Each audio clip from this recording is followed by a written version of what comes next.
Hello guys, welcome back to my YouTube channel. It's still your girl Linda. In case you haven't subscribed, kindly click at the red subscribe button over there and get yourself subscribed. And after that, you can also click at the bell notification icon. That way, anytime I upload a new video, you'll be the first one to know. Now, today I want to talk to you guys about our mother-in-laws. I don't know what you think, guys, but I think our mother-in-laws have to understand that we are not Indians.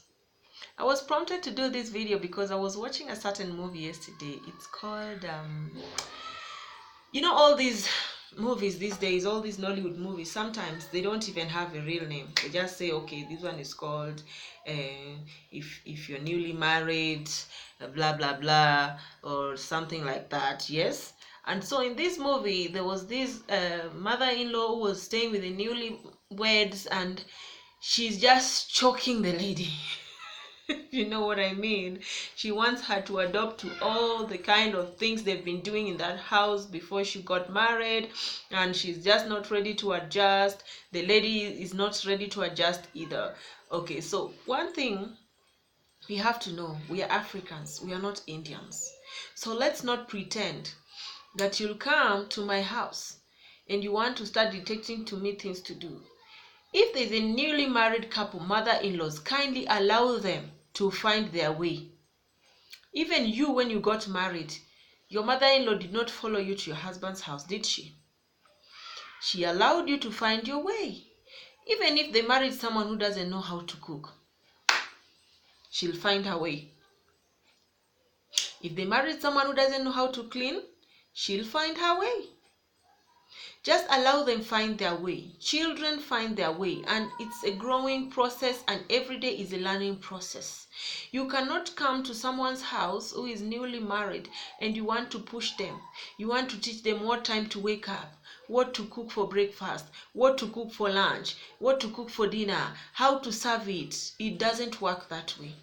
If you want the respect to be there, the respect to be maintained between you as a mother-in-law and your daughter-in-law, you just have to let her be.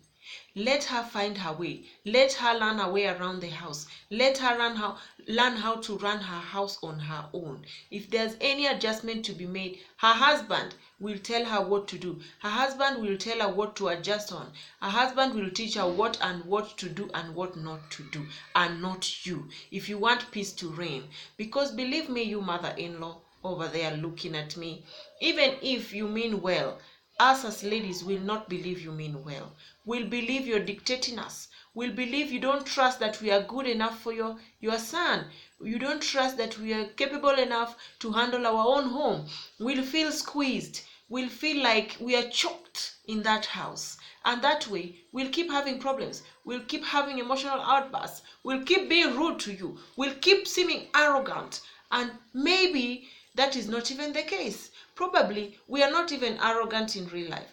But then, the kind of things you do, or the kind of things you subject us to do, makes us to appear rude to you, make us to answer rude to you, which is not supposed to be the case. And on the other hand, ladies, even though we are talking about mother-in-laws, I know many ladies will kill me, but it's no problem.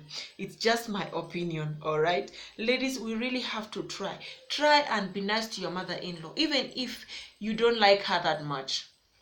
Try. Just pretend that you like her. You never know. It could work on your favor. Alright? Even if you don't like her that much, pretend that you like her. Even if the advice she gave you, in your heart, you know you're not going to take it. When she's giving it, just pretend, yes, ma. Yes, I've heard. Yes, ma. Thank you, ma.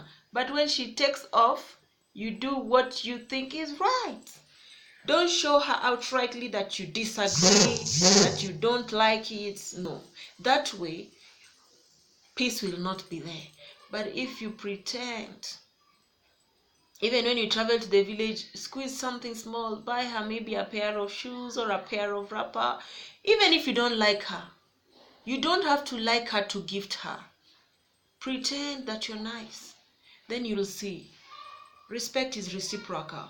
You'll see she'll also be able to show you niceness. She'll also be nice to you. She'll always be very welcoming to you. She'll be so warm to you. And when your mother-in-law is warming up to you like that, it becomes very easy for you to enjoy your marriage, because you don't feel choked. You can go home, she'll be sitting there, gisting with you, smiling with you, you're sharing stories back and forth and back and forth. Whether it makes sense or it doesn't make sense, you'll just be together.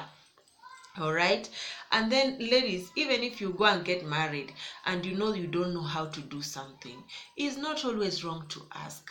Nobody knows everything. You can ask. Some husbands know how to cook better than their wives. Some husbands know how to cook, whereas the wife doesn't know how to cook at all. Maybe it's how they were brought up. Maybe they were brought up in a family where they had people doing things for them. There's someone to wash the car over there. There's someone to clean the house over there. There's someone to do their laundries. There's someone to just wash the house, bring food on the table, everything. And their parents, maybe they're that rich and they're so much into business that they didn't even have time to stay with their kids and teach them anything. They don't even know that their children don't know how to cook. Or even if they know, it's not a big deal to them.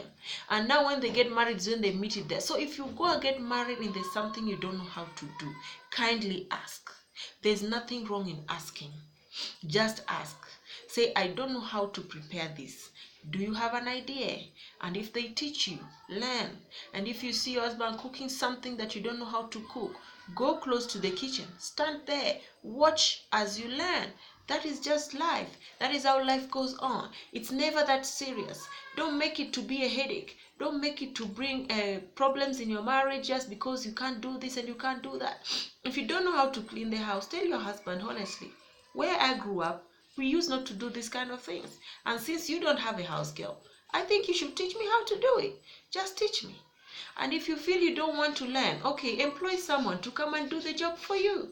Employ someone to come and teach you. At least if you cannot learn from your husband, you can learn from your house girl. Just keep learning. It's a learning process, one step at a time. You never can tell. One day you're going to be so good at it.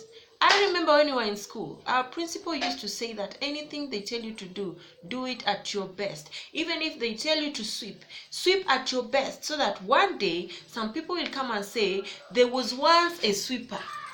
There was once a sweeper who used to sweep so well. There's once a sweeper who used to sweep this street so nicely. So you can imagine. That is just an example. Anything you want to do, just do it well. If you don't know how to do it, you can always ask. There will always be someone who wants to show you. Even if you're married in a place where your mother-in-law doesn't like you, your co-wives don't like you, there's always one person who always likes you. There's always one person who is always willing to put you through, to know the culture, to know the traditions, to know what to do and what not to do in that homestead. There's always one person. So you have to keep your eyes on the ground. Find out who is this one person that is for you. Who is this one person that is willing and ready to help and assist you. Then if you get to know that person, hold that person tight. That person is going to put you through all those things. So with that, I believe you have been encouraged. I believe you've been able to learn something. Until our next video, bye-bye.